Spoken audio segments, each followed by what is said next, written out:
नमस्कार। त्रिवेणी कला संगम जयपुर के इस चैनल में मैं सरला शर्मा संस्था की ओर से आप सभी का हार्दिक स्वागत करती हूं। साथ ही ये मैं अनुरोध करना चाहूँगी, यदि आपको हमारे इस चैनल से पोस्ट पसंद आई हो तो आप कृपया लाइक, शेयर और सब्सक्राइब करना न भूलें। मैं श्री माधोपुर की रहने वाली हूँ और रलावता गांव के सरकारी स्कूल में अध्यापिका के पद पर कार्य कर रही हूँ। मैं इन दिनों त्रिवेणी कला संगम जयपुर के सचिव महोदय श्रीमान कैलाश जी सर से ऑनलाइन दुढ़ाड़ी गीत और नाटक अभिनय का प्रशिक्षण ले रही हूँ। जब वर्ष 2016 में त्रिवेणी कला संगम जयपुर की ओर से श्री माधोपुर में संगीत, नृत्य और नाटक के प्रशिक्षण शिविर का आयोजन किया गया, उसी दौरान कैलाश जी सर से मेरा परिचय हुआ और त्रिवेणी कला संगम जयपुर हमेशा ही नए लोगों को नाटक और संगीत से जोड़कर आगे बढ़ाने को प्रोत्साहित करती है।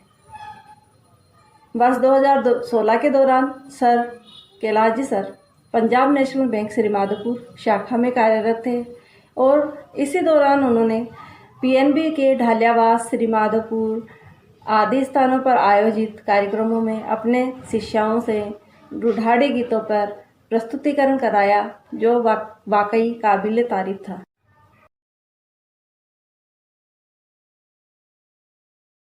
अपनी मंजिल तक पहुंचना है तो भीड़ से हटकर ही काम करना होगा। वैसे भी भीड़ हमेशा उस रास्ते पे चलती है जिस रास्ते पे चलना उसे आसान लगता है।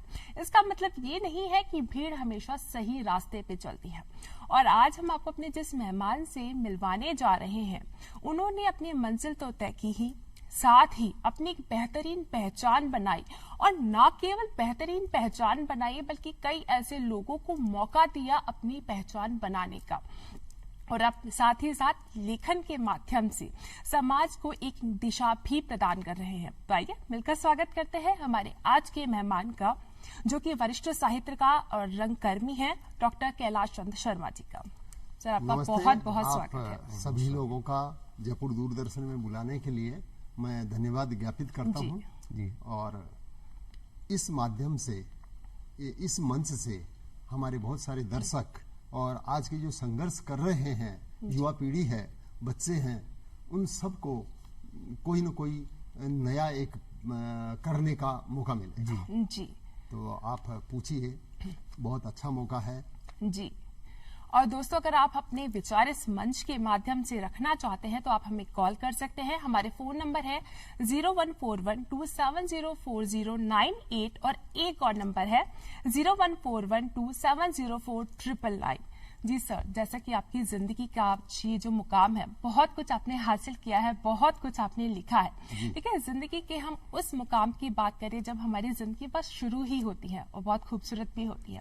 बचपन की हम बात करें तो सर, कहाँ आपका बचपन बीता? मेरा जन्म जयपुर जिले का मैड़ गांव है, महाभारतकालीन स्थान है विराटनगर, उससे 8 किलोमीटर दूर मैड़ है।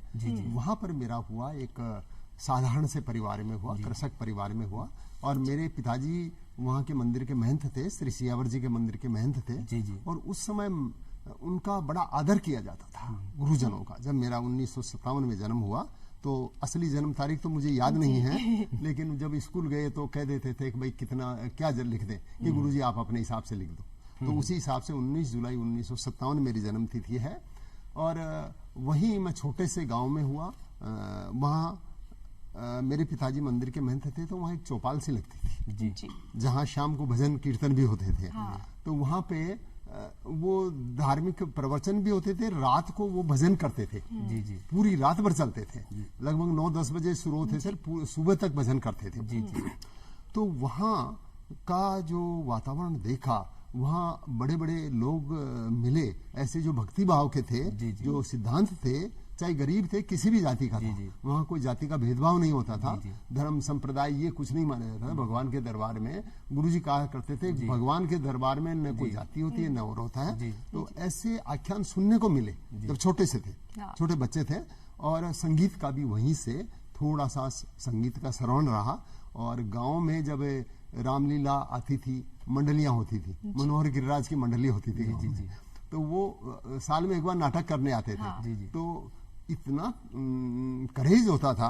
औरतें तो अपना पीढ़ा ले जाके, और जहां वहां धर्मशाला में होता था तो वहां पीढ़ा ले जाती थी औरतें, अपना अपना घर से पीढ़ा ले जाती थी, छोटा सा उसमें बैठती थी और बच्चे वगैरह देख रहे हैं और अभिनय कर रहे हैं। रूप बसंत, सरवर नीर, अमर सिंह राठौड़, इस तरह के, राजा भर्तरी, इस तरह के नाटकों का मंचन होता था। पारसी नाटक मंडलियां होती थी।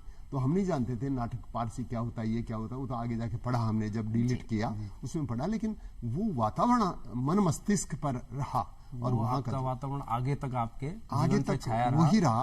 और क्योंकि उस समय गाँव में कोई मार्ग निर्देशन नहीं होता था, आपको क्या पढ़ना है, कैरियर क्या होता है, कोचिंग सेंटर तो होते ही नहीं थे उस समय। तो जैसा पिताजी ने कहा कि भाई जो तेरे को करना है वो कर ले। तो श्री राम प्रवेशी का संस्कृत विद्यालय है गांव में, वहां मैं 8वीं तक पढ़ा। संस्कृत का स्कूल था उस समय, संस्कृत का बड़ा वर्चस्व था। हर आदमी के मन में एक भावना थी श्रद्धा की संस्कृत भाषा के प्रति। तो वहां मैं 8वीं तक पढ़ा संस्कृत मीडियम से। तो वो मेरा आधार है। वहां के गुरुजन हैं, उनका एक लगाव भी होता था विद्यार्थियों को। कोई स्कूल का टाइम नहीं होता था, वो अपने स्कूल के समय के पश्चात भी उनको सिखाते थे, पढ़ाते थे। अगर गांव में कोई बदमाशी करता हुआ मिल गया तो वो वहां भी किसी को डांट भी सकते थे। उनके घरों पे टीचर्स का न जाना था। बिल्कुल सर। और जो बचपन की सीख होती है, पढ़ाई होती है, माँ बाप जो हमें सिखाते हैं वो तो हमें ताउम्र याद रहता है। ये तो रही पढ़ाई की बात। लेकिन समय बदलता है, लोग बदलते हैं, तो उसी समय के अनुसार बचपन तब भी था, आज भी है। लेकिन दोनों बचपन में आज थोड़ा फर्क हो गया है। बच्चे तो बहुत ज्यादा फोन में खो गए। उस समय की शरारतें अलग हुआ करती थी, खेल अलग हुआ करते थे। तो कैसा रहता था उस समय का माहौल? उस समय की जो चीजें हैं वो आज से जिन्होंने देखा है वो तो ये चाहते हैं कि वही समय रहे, बदले नहीं। लेकिन पहले गिल्ली डंडा होता था, सितोलिया होता था, गुलाम डंडा होता था, ऐसे टांग के नीचे से फेंक दिया और ऊपर जाके पेड़ पे चढ़ गए। ऐसे ऐसे खेल होते थे। रस्साकसी का खेल होता था, ये सारे खेल थे। और वो गोला फेंकने का खेल होता था, गोला फेंका, और पहिया बनने का। तो 2 लड़के होते थे, पहिया बन जाते थे। तो उस समय जब मैं यहाँ कॉमर्स कॉलेज में आया, कॉमर्स कॉलेज में 1978 में बीकॉम किया मैंने। उस समय वहाँ के नेहरू गार्डन पास में है, वहाँ हम जाते थे। तो मेरे एक मित्र हैं डॉक्टर जुगल किशोर जी गुप्ता, वो भी संस्कृत से आए थे। मैं भी नॉन कॉमर्स था, आर्ट से आया था। तो एक सेक्शन होता था वहाँ नॉन कॉमर्स वालों के लिए बीकॉम में एडिशनल, वो पढ़ने जाते थे। हमारी दोस्ती हो गई। तो उन्होंने, वो भी गांव के वातावरण के थे, उसको ग्रामीण संस्कृति को पसंद करने वाले थे। ये खेल की जो बात कर रहे हैं आप, पुराने खेलों में, नए खेलों में, तो उन्होंने कहा कि अपन पहिया बनते हैं। तो नेहरू गार्डन में पहली बार जिंदगी में पहिया, क्यों मेरे गांव में पहिया बनने का नहीं होता था, लेकिन थोड़ा थोड़ा फर्क पड़ता। पहिया बन के और गुड़मुड़ ऐसे करके। तो आज भी मुझे याद है। अब वो भी रिटायर हो गए हैं, भगवान की भक्ति में लगे हुए हैं, मैं भी रिटायर हुआ। लेकिन मेरे मन में ये है कि पहिया फिर बनूं मैं। और वो पहिया बनने की जो कला है वो आज की हर पीढ़ी सीखे। और ये नहीं है, पीढ़ी बदली है। आज उन खेलों की जगह ये आपके आ गए आईपैड के, है ना, ऐसे खेल आ गए। छोटे छोटे से बच्चे 3-3, 4-4 साल के हैं तो आईपैड में। मेरी पोती है आना, 4 साल की है, वो भी उसमें देखती है। मेरी 2 ही थी है, वो भी आईपैड में देखते हैं। और आज के माँ बाप जो है, क्योंकि सब व्यस्त होते हैं, कई कामकाजी महिलाएं होती हैं, तो दोनों मतलब पति पत्नी नौकरी पे चले जाते हैं, बच्चे को संभाले कौन? तो वो आईपैड के भरोसे छोड़ दे, वो उसमें देख रहा है। तो वो खेल उसको दिखेंगे ही नहीं। बिल्कुल। तो वो साहित्यकारों का दायित्व है, पुरानी पीढ़ी का दायित्व है कि हम ये नहीं कह सकते कि साहब नहीं आज की पीढ़ी नहीं सीख रही, ये नहीं है, या पुरानी बैकवर्ड थी। ऐसा नहीं है। पुरानी पीढ़ी में, पुराने खेलों में श्रम भी था। बिल्कुल। अभी जो एक पिक्चर बनी थी, वो हरियाणा की 2 बहनें हैं, फोगाट बहनें हैं। उन्होंने देखो वहाँ गांव के वातावरण से करके और अंतर्राष्ट्रीय स्तर पे अपनी पहचान स्थापित की है। वही परंपरागत खेल। आपने बचपन की बात की, अब अगर शिक्षा की बात करें, शिक्षा का सफर आपका कैसा रहा? जैसे हमने सुना है कि आपने बीकॉम किया, एमकॉम किया, फिर आपने एकदम चेंज कर दिया, फिर आप पीएचडी हिंदी साहित्य में आ गए, फिर डीलिट तक पहुंचे। तो ये सफर आपका और इस तरह से चेंज कैसे आया? देखिए, ऐसा रहा कि कोई मार्गनिर्देशन था नहीं। गांव से हम आए तो साइंस बायोलॉजी ले ली, शायद वो किताबों में कम मिलेगा आपको। साइंस बायोलॉजी ले ली शाहपुरा में, वहाँ फर्स्ट डिवीजन पास हुए, बहुत बढ़िया। तो एक डॉक्टर बनने का चलन था उस समय। साइंस बायोलॉजी को बहुत बड़ा माना जाता। बिल्कुल। तो हम संस्कृत के विद्यार्थी साइंस बायोलॉजी में गए, वहाँ फर्स्ट डिवीजन पास भी हो गए। लेकिन वहाँ साहित्य नहीं था। फिर मैं वहाँ क्या हुआ कि मतलब मेरा को ऐसा लगा कि ये सब्जेक्ट ठीक नहीं है और परिवार की स्थिति भी कोई आर्थिक स्थिति अच्छी नहीं थी। तो मेरे पिताजी ने मेरे को और मेरे भाई को कलकत्ता में एक कैंटीन में काम करने के लिए भेज दिया। 100 रुपया महीना और रोटी कपड़ा, साल में एक बार आने का किराया फ्री। तो वहां हम दोनों भाई चले गए और पढ़ाई छोड़ करके वहां मेरा मन विद्रोह कर बैठा। मैंने सोचा था मैं तो है जो 9वीं पास हूँ फर्स्ट डिवीजन से, मेरे को तो मुनीम का काम मिलेगा। ये सोच के ऐसा गया था मैं सब पे हुक्म चलाऊंगा, ये कर वो कर। वहां जाके क्या हुआ कि साइकिलों पे आटे की बोरियां ला रहे हैं। वहाँ आर्मी के लोग थे, वो चाय वाय पी के जाते हैं तो कप प्लेट धोने का काम करना पड़ा। तो मन विद्रोह कर बैठा कि नहीं ये काम मेरा नहीं है। आदमी का स्वाभिमान जब जागता है तो वो बहुत कुछ ऐसा कर सकता है जो उसने सोचा भी नहीं है या दूसरे ने उसके बारे में नहीं सोचा। तो वहां से मन विद्रोह कर बैठा और मैं वापस आ गया। सेठ जी को कहा कि भाई मैं काम नहीं करूंगा आपके यहाँ पे, अब जाऊंगा। क्यों जाएगा? तो मैंने कहा मैं पढ़ाई करूंगा, मैं भी आपका ये जो मुनीम बैठा है इसकी तरह 8वीं पास है, ये मेरा बॉस बना हुआ है, तो मैं इससे भी ज्यादा पढ़ाई करूंगा। तो उन्होंने मेरे एक तो लगाया चाटा कि ठहर तेरे को अभी पढ़ाई कराता हूँ। तो मेरे भाई भी थे, बड़े भाई, तो उनको भी बुला लिया कि भाई ये लड़का काम नहीं कर रहा। मैंने तो खाना पीना ही बंद कर दिया। वहां से हम दोनों आए, मेरे भाई गांव चले गए, मैं जयपुर रह गया। पिताजी से डरता था, वो कहते थे तुम्हारे 4 भाई हो, तकदीर में नहीं है पढ़ाई। 8वीं से बाद में कोई जाता ही नहीं है, 10वीं तो कोई कर ही नहीं पाया। मैं यहाँ रह गया, मैंने आर्ट्स के सब्जेक्ट ले लिए, यहाँ पढ़ाई करी। उसके बाद में मैं गाँव में जाके पिताजी ने कहा कि भाई परीक्षा तो दे गया मैं प्राइवेट 10वीं की, लेकिन उन्होंने कहा तुम पढ़ नहीं पाओगे, तुम वहां से भी फेल हो गए, वहां भी नौकरी छोड़े आए। गाँव वालों को ऐसे ही होता था, ये लगाया वहां छोड़े। तो उन्होंने कहा तुम्हारी जिंदगी में एक ही है कि तुम रहड़ चलाओ। तो मैं रहड़ चलाता था। तो वो स्मृतियां अब तक हैं मेरे मन मस्तिष्क में। और बाद में डॉक्टर गोविंद राम जी वर्मा है जो कॉमर्स कॉलेज के प्रिंसिपल रहे, हेड रहे, वो मेरे पिताजी ने उनको मार्गदर्शन दिया था। मंदिर के महंत थे तो आते रहते थे, गांव के बहुत सारे लोग आते थे। तो अपने जीवन में कामयाब रहे तो वो एक गुरु मानते हुए उनके पास आते रहते थे। उन्होंने कहा वो लड़का क्या कर रहा है? वो रहड़ चला रहा है, पढ़ाई तो नालायक करता है। तो मेरे को बुलाया उन्होंने कहा कि आप जयपुर आना, मैं ये ऐसा करता हूँ, वहाँ लेक्चरर हूँ कॉमर्स कॉलेज में, और मैं आपको गाइडेंस दूंगा, आप कॉमर्स चेंज करवा दूंगा।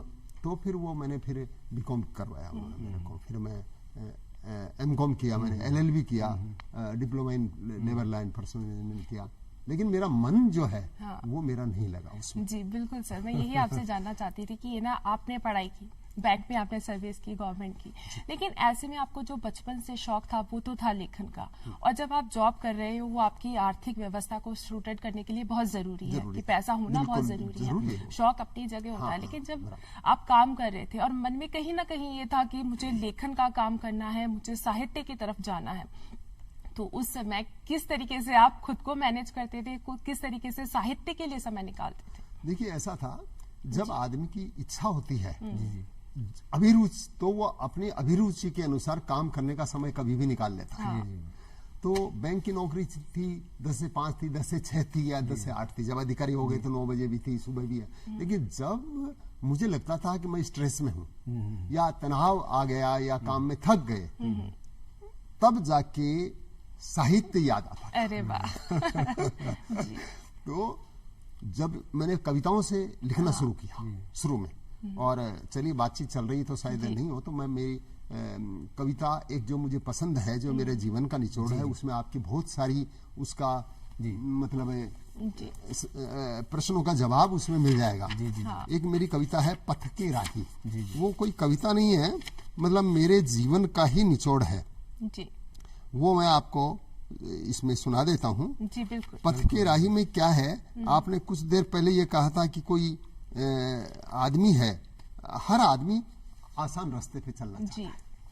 तो आसान रास्ता इसलिए है कि वो मेहनत नहीं करनी पड़ती। तो ज्यादातर लोग आसान रास्ते पे चलना चाहते हैं, लेकिन मैंने जीवन में वो फील्ड चुना, कांटों भरा रास्ता। और वो करके दिखाया, क्योंकि वो दबी हुई जो भावनाएं थी ना, वो ये है कि आप थोड़ा सा करोगे तो ज्यादा लोगों को पता चलेगा, अनटच फील्ड में जाओगे तो वो पथ के राही, यही मेरे जीवन में सफलता का मूल मंत्र है। कि कैसे हम छोटे रास्ते से, हमारी विल पावर स्ट्रांग होगी, इच्छा शक्ति, तो हम बहुत कुछ कर सकते हैं। और मन में इच्छा ही नहीं है तो कितना ही दबाव डालो, वो आदमी कर नहीं सकता। ऐसा चाहे विद्यार्थी हो चाहे कोई भी हो। पथ के राही है ये कविता मैंने अजीतगढ़ में पंजाब नेशनल बैंक में अधिकारी था, 1992 में लिखी है मैंने। तो ये है, जाग उठ इंसान पल पल बीतता जाता, राह है सुनसान इस पर क्यों नहीं आता, कर इसे आबाद क्यों तू सो रहा पगले, धैर्य मन में धार राही राह पर चल दे, कंटकों के जाल से क्या मुक्त होना है, या अभावों में पड़े दम तोड़ देना है, कर जरा हिम्मत बना तकदीर तू अपना, चक्रव्यूह से मुक्त हो पूरा करो सपना, इस पार है दुर्दिन गरीबी के थपेड़े भी, बाट किसकी जोहता चल पड़ अकेले ही, छोड़ शीतल छांव। असल में इंसान क्या होता है, सोचता है मेरे को नौकरी मिल गई, एक मैं ठीक है बढ़िया हो गई, परिवार का खर्चा चल रहा, बच्चे पढ़ रहे हैं, अब मुझे आराम करना चाहिए। वो करे, छोड़ शीतल छांव तू मरुभूमि को चल दे, उस पार को भी देख राही क्यों यहाँ बह के, आराम के ये हेतु सब बाधा बने तेरी, जो आराम कर लिए तो ये तो बाधाएं हैं तेरी, इनमें भ्रमित मत हो, आराम के ये हेतु सब बाधा बने तेरी, लक्ष्य पथ तुझको बुलाता क्यों करे देरी, इस कटीले मार्ग को जो पार तू कर ले, जिंदगी का ले मजा फिर खूब जी भर के, आमोद भी दूना वहां सुख स्वर्ग के सब भी, सोच से भी बाहर के रस जा वहां पर पी, कस कमर चल दे अभी क्यों देर करता रे, बीत जाए क्षण नहीं कुछ उठ अभी चल दे, उठ अभी चल दे, उठ अभी चल दे। ये तरुणाई मेरा पहला काव्य था, उसकी कविताएं हैं। उसके बाद में लगभग कविताएं लिखने का सिलसिला बंद हो गया और विधाओं पे आ गए। आपने जो प्रश्न किया था कि ये भी लिखा, नाटक भी लिखे, गीत भी। बिल्कुल। और सर इसकी हम बात करें अगर, तो आपने 1995 में आपकी एक आपने लिखा था कि आओ पेड़ लगाएं, जो कि बहुत जरूरी है। पेड़ हमारे मित्र जी, पेड़ हमारे मित्र हैं, और पेड़ जो है अगर होंगे हरियाली होगी, और हरियाली होगी तो हमारे जो स्वास्थ्य है वो भी बहुत अच्छा होगा। तो सर उसके बारे में आप बताएं। देखिए क्या हुआ कि ग्रामीण परिवेश में तो मैं पैदा हुआ जी। और असल में हमारा जो श्री सियावर जी का मंदिर है, जो मेरा जन्म स्थान है, वो मेड़ गांव से 1 किलोमीटर पहले है, बाणगंगा नदी के किनारे पे। बाणगंगा नदी अर्जुन ने निकाली जब महाभारत में अज्ञातवास में पांडव 1 साल रहे। तो उस समय हजारों पेड़ खजूर के थे, आम थे, जामुन थे, ये सारा है। तो मेरे साहित्य पर वही सबका प्रभाव है। चाहे विरह का इंद्रधनुष देख लो, पूरा का पूरा शुरुआत ही वही है। चाहे मेरे गीत देख लो, ढूंढाड़ी गीत हैं, कविताएं हैं, उन पे वहाँ का प्रभाव है। बिल्कुल। तो हमने सुना है कि आपके ग्रामीण संस्कृति के 40 से 45 विषयों को आपने अपने ढूंढाड़ी गीतों में शामिल किया है। बिल्कुल 40 से 45। देखिए ढूंढाड़ी गीत असल में हम परिवार में, आज भी जयपुर में भी सब लोग घरों में ढूंढाड़ी बोलते हैं, जो जयपुर के रहने वाले हैं। लेकिन ज्यादातर लोगों को तो यही नहीं पता कि ये बोली कौन सी। बिल्कुल इसको ढूंढाड़ी भी कहते हैं, ये नहीं पता। लेकिन मैंने उसको, और गाँव में फिर धीरे धीरे क्या हुआ, हिंदी बोलना या अंग्रेजी बोलना ज्यादा पसंद करते हैं। ढूंढाड़ी को समझते हैं ये गंवारों की भाषा। तो मैं जीवन में मेरी परंपरा और संस्कृति से मैं विचलन नहीं हुआ, मैं डेविएट नहीं कर पाया, उसको मैंने बनाए रखा। मुझे उसमें आत्मसंतुष्टि थी और मैंने उसी को अस्त्र बनाया। रेणुका इसरानी जी ने कर्म पथ में लिखा है कि अपने कर्म पथ डॉक्टर कैलाश शर्मा का बहुआयामी सृजन। रेणुका इसरानी जी पुरानी महाभारत में गांधारी के रोल से चर्चित रही है, हम लोग धारावाहिक से। इन्होंने ये पुस्तक का संपादन किया, तो उन्होंने अपने उसमें संपादकीय में लिखा है कि ज्यादातर लोग बाग गरीबी से हाथाहाथ हो जाते हैं, लेकिन कैलाश जी ने उसी गरीबी को सीढ़ी बनाकर और सफलता हासिल की। तो सवाल ये है कि आज वो ढूंढाड़ी गीतों का जो मेरी लेखन का आधार था, मेरी जो मातृभाषा थी, हिंदी नहीं थी मेरी मातृभाषा। मेरी माँ जो है ढूंढाड़ी बोलती थी, हिंदी नहीं आती थी। उसको मैं मातृभाषा मानता हूँ। और उसी का जब मैं भरतपुर के अंदर 2001 में था, तो मेरी एक विद्यार्थी थी रीना शर्मा। तो वो त्रिवेणी संगीत महाविद्यालय की विद्यार्थी थी। तो उसकी तरफ से मैं भरतपुर में 5 साल रहा, पंजाब नेशनल बैंक में। तो वहीं मैंने संस्था की तरफ से सिखाना शुरू किया। शुरू में मैं तो जहां भी रहा, और सुबह शाम दिन रात कोई भी मुझे संगीत, साहित्य और नाटक के लिए मार्गदर्शन चाहता है तो मैंने कभी ये नहीं कहा कि मेरे पास समय है कि नहीं है, मैंने ये पूछा कि मेरे विद्यार्थी को कब समय है। जी, तो सर धुंधाड़ी भाषा में आपने बहुत सारी जो गीत है, चलिए मैं मेरा तो पहला ही गीत एक सुनाता हो हूँ। जाए। जी। सबसे पहला गीत सुनाता हूँ जी। और उसके आधार पे रीना ने अखिल खैरागढ़ यूनिवर्सिटी की बैचलर ऑफ डांस परीक्षा में सेकंड सिल्वर मेडल प्राप्त किया।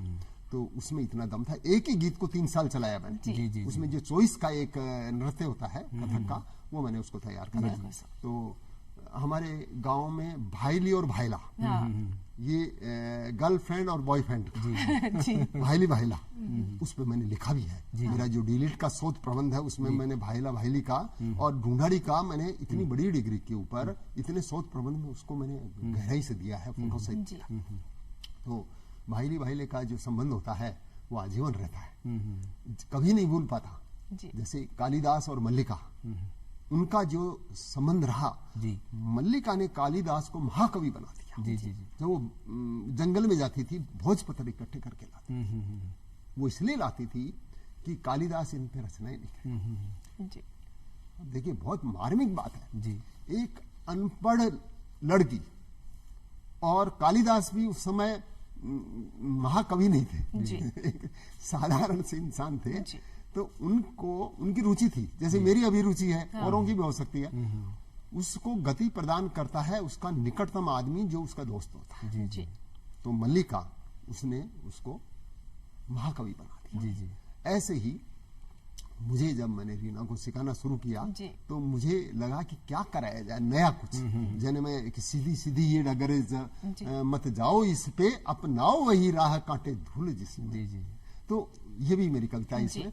तो मैंने सोचा कुछ नया कराया जाए।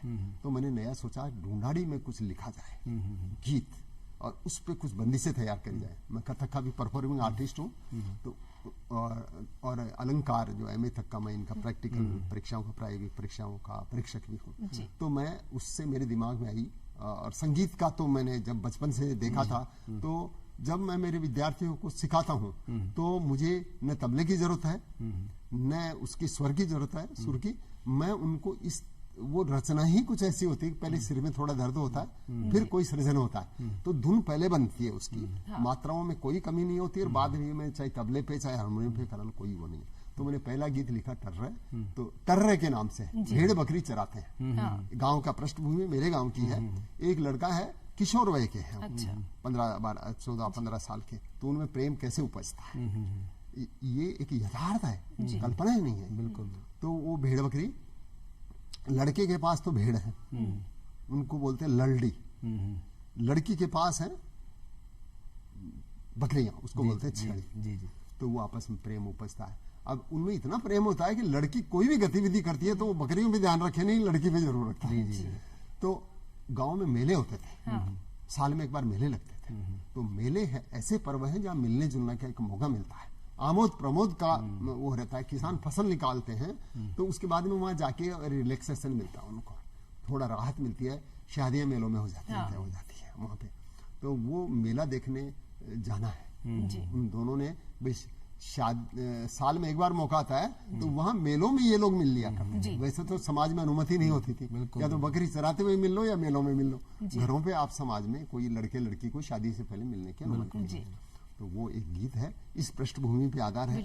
रीता है, लड़का कहता है कि मेरे को भी मेले में ले चल, वो एक एक बहाने बनाती है और लास्ट में दोनों चले जाते हैं। वो टर्रा गीत है, मैं सुनाता हूँ।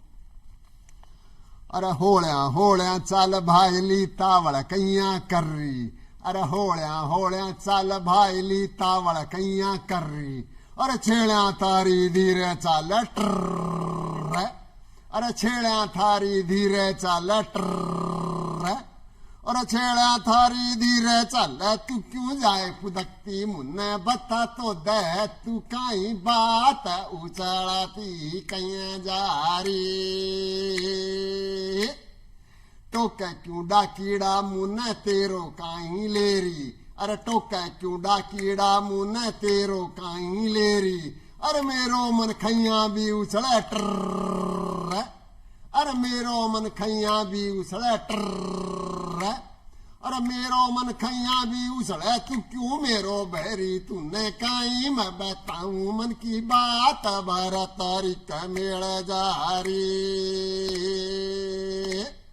अरे थारी लल्डिया कुण लियावे गो मारी छेड़िया साथ अरे थारी लल्डिया कुण लियावे गो मारी छेड़िया साथ अरे मारी भाईल्या बाट देख री ट्र अरे मारी भाईल्या बाट देख री ट्र अरे मारी भाईल्या बाट देख री मुन अब जा बाद कहीं लुगाया मैले गो पर साध भर तारिका मेला में छोरा छापरा मेला में कुछ माद करेंगा भाया अरे छोरा छापरा मेला में कुछ माद करेंगा भाया अरे भीड़ बड़क को हट जा बाद टर अरे भीड़ बड़क को हट जा बाद टर अरे भीड़ बड़क को हट जा बाद पाछा दोनों चला मैं भी चालूंगो था वाली 7 12 तारीखा मेला में 7 डॉलर हिंदा मैं बैठांगा आपा दोनी 7 डॉलर हिंदा मैं बैठांगा आपा दोनी अरे ऊपर से नीचे आता डर ट्र अरे ऊपर से नीचे आता डर ट्र अरे ऊपर से नीचे आता डर लागे गो तूने कोनी तूने दिलाऊ चूटी लो बिंदी ठीक चाल बाद मेला में सर्कस भी देखूंगी मैं तो शरबत भी पीऊंगी सर्कस भी देखूंगी मैं तो शरबत भी पीऊंगी अरे पाउडर का जला टिक्की बिंदी ट्र पाउडर का जला टिक्की बिंदी ट्र अरे पाउडर का जला टिक्की बिंदी सारी चीजा लूंगी अब तो चालूंगी था वाली 7 12 तारीखा मेला में मैं तो जा रहा था दोन्यू का दोन्यू 7 रे भड़ा तू ले आज थे तो उदड़ो अब दोन्यू का दोन्यू 7 मैं भी जा सब कह दूंगी आरा ट्र आरा ट्र आरा टरा अरे वाह सर, बहुत अच्छी आपने ये तो बताई। आपके जो गीत हैं इसमें एक पूरा कथानक पूरा हो जाता है, पूरा कथानक। मतलब आप देखिए आपने पूरी एक वाक्य को, पूरी बात को आपने एक गीत में बांध दिया। प्रसिद्ध नृत्य नाट्य गुरु हैं अपने मराठी के आशा जोगलेकर, उन्होंने भी आपके बारे में काफी उन्होंने कर्मपथ में लिखा है। देखिए आशा जोगलेकर जी हमारी संस्था जो मैंने स्थापित की 1995 में, इसमें बात करेंगे थोड़ा बाद में, तो उसकी आजीवन सदस्य रही और मेरी गुरु भी रही। मैंने आशा जी से सीखा, कथक नृत्य सीखा। मांगीलाल जी गुरुजी जो जयपुर के मोहनलाल जी गुरुजी के शागिर्द, उनसे पहले सीखा। फिर तीर्थराम जी आजाद और आशा जोगलेकर जी से भी सीखा। तो जब इन्होंने ऐसा, मैं कोई भी नई रचना करता हूँ तो मैं सबको सुनाता हूँ, कहीं भी किसी भी मंच पे जिक्र जरूर करता हूँ। तो जब मैं मुंबई इनके पास गया, इनकी बेटी है अर्चना जोगलेकर, वो भी अच्छी कथक की नृत्यांगना है। और तो आशा जी ने मुझे कहा कि बेटा बहुत अच्छा इनमें कथानक, इसमें एक कथानक पूरा हो रहा है, हमारी संस्कृति है और एक जीवन का यथार्थ है, मनुष्य की भावनाएं हैं, इसमें कोई मिलावट नहीं है। तो उन्होंने लिखा, टॉपिक है डॉक्टर कैलाश चंद्र शर्मा के ढूंढाड़ी गीतों में का नृत्य एवं नाट्य पक्ष। तो वो है, और उनके मार्ग निर्देशन से मैंने रीना को करवाया था, क्योंकि मुझे उन्होंने हौसला दिया कि ऐसा कर सकते हैं बंदिश का, और कुछ गाइडेंस भी दिया उन्होंने कि यहाँ ये थोड़ा फिट करना है, यहाँ ये आमद फिट करनी है, इस तरह से। तो गुरुओं का आशीर्वाद रहा और मराठी लोगों का बहुत आपके संगीत, हमारा जो विभाग है राजस्थान विश्वविद्यालय का, उसके ऊपर भी आपकी पीएचडी हुई है। असल में देखिए बात ऐसी है कि घर का जोगी जोगनार आन गांव को सिद्ध, ये एक कहावत है। मतलब मैं लिखता था, शौकिया लिखता था, और उसको मैं छपने के लिए नहीं लिखता था, कहीं प्रसारित हो इसलिए नहीं लिखता था। एक मेरा शौक था, उसको मैं चुपचाप लिखता। और मेरे पास अभी भी जो है कम से कम 40-45 साल पुराने लिखे हुए पृष्ठ ऐसे कैसे ऐसी अवस्था में सुरक्षित है, उन पे एक रचना बन के निकल रही है मेरा। तो सर, जब आपने इतना अच्छा लिखा और लोगों ने उसको पसंद भी किया, और जब हम कोई अच्छा काम करते हैं तो उसके लिए हमें पुरस्कार भी मिलता है, तो क्या कौन कौन से आपको अवार्ड्स मिले? देखिए अवार्ड क्या है, आज की जो व्यवस्था है अवार्डों की, तो मैंने भी देखा उसमें। जैसे इफ्जा है, इंडियन फार्मर्स जर्नलिस्ट एसोसिएशन, उन्होंने मुझे उनका राष्ट्रीय पुरस्कार दिया। डॉक्टर बलराम जाखड़ साहब के हाथों दिल्ली में। बहुत बढ़िया। उसके अलावा जलगांव की एक संस्था उन्होंने पुरस्कृत किया। और फिर मैं जब कई जगह गया तो मुझे लगा कि जो ये पुरस्कारों की दौड़ है जी तो मेरे पास तो इतना भी समय नहीं है कि मैं लेने भी जाऊं उनको। जी जी। क्योंकि वहाँ 2-3 दिन लगेंगे और लगेंगे सरकारी नौकरी में, और फिर ये लेखन का अस्त व्यस्त सा मामला लगा। तो मेरा मन ने ये कहा कि नहीं, पुरस्कारों के लिए नहीं लिखना मुझे, तो मैं लिखता ही गया। मेरा पुरस्कार मिले या नहीं मिले, मैं पुरस्कार उसी को मानता हूँ कि आज की जो पीढ़ी है वो मेरा लेखन है और मेरे विचार है उनको स्वीकार करें। और ये बताते हुए बहुत खुशी हो रही है कि ढूंढाड़ी गीतों का जब त्रिवेणी कैसेट की मेरे 10-12 गीतों की कैसेट आई, कैसेट का सोचा कि एक त्रिवेणी कैसेट के नाम से कैसेट निकालें, इसको नाटकों में प्रयोग करें और करें, तो मेरे को मेरे गांव की लड़कियों से कोशिश की। फिर जयपुर की जो गाने वाली अच्छी हैं कैसेट में गा रही हैं उनसे कोशिश की। भरतपुर में डॉक्टर सुधा तिवारी एक है जो रेडियो से गाती थी, उन्होंने बेचारे ने बहुत साथ दिया। भरतपुर के बच्चों का मैं इस मंच के माध्यम से भरतपुर के बच्चों का और उनके अभिभावकों का धन्यवाद ज्ञापित करता हूं कि मैं 5 साल वहां रहा और संगीत के मामले में और नृत्य के मामले में सबसे ज्यादा काम ही भरतपुर में रह करके किया। वहां के बच्चों में बहुत प्रतिभा है। तो वहां जाके उस कैसेट में गाने का जब प्रस्ताव आया तो छेड़ी और लल्डी ये 2 शब्द ऐसे हैं जैसे ये गाया तो कोई नहीं गा पाया। जयपुर की लड़कियों को बोला कि नहीं, कई उन्होंने कहा क्या गवानों की भाषा की है ये। तो ऋचा पंत जो हमारी त्रिवेणी कला संगम की विद्युत का डिप्लोमा है 6 साल में होता, वहां की विद्यार्थी थी, गला अच्छा था उसका, उसको न ढूंढाड़ी बोलना आता न समझती उसको, और अंग्रेजी माध्यम से पढ़ी हुई, मेरे यहाँ संगीत में डिप्लोमा किया, लेकिन उनकी कैचिंग पावर इतनी गजब की थी उसकी जी। मैंने उसको कहा और उससे वो गवाया ढूंढाड़ी। और सर हम बात करें आपकी, आपने एक बहुत ही अच्छी जो है किताब लिखी है मेरी लाडो पढ़ेगी, हमारे जो प्रधानमंत्री है नरेंद्र मोदी जी जी वो भी ये मुहिम चला रहे हैं जो बहुत ही सराहनीय है, बेटी बचाओ बेटी पढ़ाओ। तो सर आपने बेटियों के लिए ये लिखा है कि नाटक बहुत ही खूबसूरत है, तो इसके बारे में सर आप बताएं। बहुत अच्छा है ये जो था, ये मेरे देखिए ऐसा है मैं कोई एक उसको नहीं कह रहा कि कोई संस्थागत कोई बात कर रहा हूँ जी। तो सर आपसे हम इस पे बात करते हैं, लेकिन हमारे पास एक फोन आ गया है, पहले हम एक फोन ले लेते हैं। Hello hello hello hello hello hello, आपका नाम बताइए, कहाँ से बोल रहे हैं? जी श्याम सुंदर शर्मा 12 राजस्थान से बात कर रहा हूँ। मैडम नमस्ते, गुड मॉर्निंग जी। आपका स्वागत है धरती धोरारी में। हमारे साथ कैलाश शर्मा जी बैठे हैं, आप क्या बताना चाहेंगे उनके बारे में? उनके बारे में जी जानना चाहूंगा, उनके लोक नृत्य नाटक के बारे में जी जी, और उनको शुभकामनाएं देना चाहूंगा। बहुत देखिए जी जी हाँ, मैं बताता हूँ आपको सर, मेरा लोक नृत्य और लोक नाटक जो नाटक सारे 22 नाटक हैं उनमें लोक नाटकों से मिली प्रेरणा है।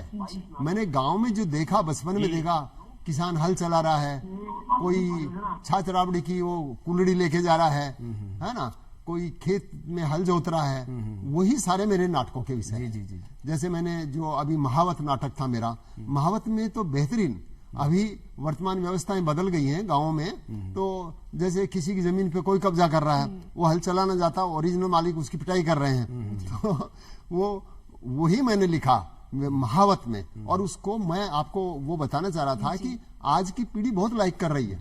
आज के जो इंग्लिश मीडियम बच्चे पढ़ रहे हैं, हाई प्रोफाइल के लोग हैं, वो गांव की तरफ जाने का उनका रुख हो रहा है। चाहे फार्म हाउस बना के जाएं, चाहे वहां खाना खाने के लिए बड़े बड़े होटलों में जाएं, होटल भी गांव में बन रहे हैं आजकल, तो वो बन रहा है। तो मैंने उसमें गीत लिखा था मेरा, कोने चाल बद्या हाड़ा ने फत्या सुने ले, कोने चाल बद्या हाड़ा ने फत्या सुने ले, टांट फोड़ांगा टांट फोड़ांगा, तेरा मालिक ने कह दीजिए मैं टांट फोड़ांगा। इस तरह के वो लिखे हैं, मैंने गीत लिखे हैं, उनका मेरी इसमें महावत में प्रयोग किया सर। तो इस तरह का है। और इस मंच से मैं कहना चाहूंगा कि जो भी गांव में किसी को प्रतिभा है और उसको मंच नहीं मिल रहा है, वो मेरे से संपर्क करें, जयपुर दूरदर्शन की इन्हीं नंबरों पे संपर्क करें, ये नंबर देंगे मेरा, और मैं उनके लिए दूरदर्शन से भी निवेदन करूंगा कि हमारी ऐसी प्रतिभाओं को मौका दिया जाए यहाँ पे, और जो मेरे से हो सकता है मैं करूंगा। तो आपका बहुत बहुत धन्यवाद कि आपने फोन किया है। बहुत जी, बहुत और धन्यवाद सर आप हमसे हमसे जुड़े जुड़ने इसके के लिए लिए। आपका बहुत बहुत धन्यवाद। जी सर, जैसा कि हम आपसे बात कर रहे थे कि आपने नाटक लिखा मेरी लाडो हाँ, मेरी लाडो पड़ेगी। और इसके साथ ही आपने बताया कि आप उन लोगों को मौका देते हैं जिनको कहीं मौका ना मिले, आप उनको, और प्रतिभा है उनके अंदर बिल्कुल, कुछ करने बिल्कुल, की, पक्का। तो उनको भी आप मौका देते हैं। तो इस रंगमंच के माध्यम से किस तरीके से इसकी शुरुआत हुई, उसके देखिए, ऐसा हुआ कि जब हमने 1900 मुझे हाँ। जब मैं गया तो मुझे कई जगह मौका नहीं मिला, क्योंकि देखा कि जो बहुत सीनियर्स हैं, पहली बात तो हिम्मत ही नहीं करेगी उनके चलती हुई रिहर्सल में जाने की। तो मुझे लगा कि मुझे क्या करना चाहिए, मेरे जैसे बहुत सारे लोग हैं। तो 1995 में त्रिवेणी कला संगम की स्थापना की हमने। उसका उद्देश्य ये था कि जिनको मौका नहीं मिला लेकिन प्रतिभा है, उनको हम प्रस्तुति का अवसर देंगे और बाकी को नहीं देंगे। तो हमने संस्था से बड़े बड़े लोगों के प्रोग्राम नहीं कराए कभी। हमने अपने ही बच्चे तैयार किए, उनको देखा, और उसमें ये भी देखा, जैसे महेंद्र सिंह राठौड़ एक लड़का था, मेरा नाटक है आधुनिक हम लोग, बहुत सारे शो हुए उसके, पूरे देश में हुए हैं। तो उसमें हम ऐसे बातचीत कर रहे थे कि भाई ये रोल किसको देंगे, रविंद्र मंच पे बैठे बैठे ये किसको देंगे। तो सबने कहा साहब मेरे को दे। बिल्कुल सर। और सर जाते जाते मैं बस बहुत ही कम समय है मेरे अच्छा, पास, तो संक्षेप में आपसे सिर्फ यही जानना चाहूंगी कि यूथ को क्या मैसेज आप देना चाहेंगे कि धुंधारी बोली जिसको आप आगे बढ़ाना चाहते हैं, ग्रामीण परिवेश को आप आगे बढ़ाना चाहते हैं, तो बस चंद लाइनों में आप उनको क्या मैसेज देना चाहेंगे? देखिए, उनको यही मैसेज देना चाहूंगा कि देखा दाखी की भावना में मत रहिए, वही करें जो आपका मन कहता है, और मन से निकली हुई बात जो है सटीक लागू होगी। और हमारी जो अभिरुचियां हैं, जो कलात्मक अभिरुचियां आप में हैं, कहीं संकोच मत करिए। चाहे मानना है, चाहे गोबर से घर को लीपना है, तो उसमें संकोच मत करिए, इसको सीखिए। अपनी परंपरा और संस्कृति को, बुजुर्गों का सम्मान करिए। अगर किसी में कोई कला है, उसको लेना है तो नम्रता के साथ लें और जीवन में बहुत आगे जी। और सर आप हमारी धरती दोरारी के इस मंच पे आए और हमें अपने जीवन के बारे में इतनी अच्छी जानकारी दी, इतनी सुंदर कविताएं हमको सुनाई, गीत सुनाए, उसके लिए आपका बहुत बहुत शुक्रिया। चलिए, धन्यवाद। और दूरदर्शन, जयपुर दूरदर्शन का भी बहुत बहुत शुक्रिया। जी। और दोस्तों, अब समय हो गया है आपसे इजाजत लेने का। अगले किसी अंक में फिर आपसे मुलाकात होगी, तब तक के लिए दीजिए इजाजत राधिका को, कोमल कौशिक को। और मैं नमस्कार आप सभी लोगों का कि आपने देखा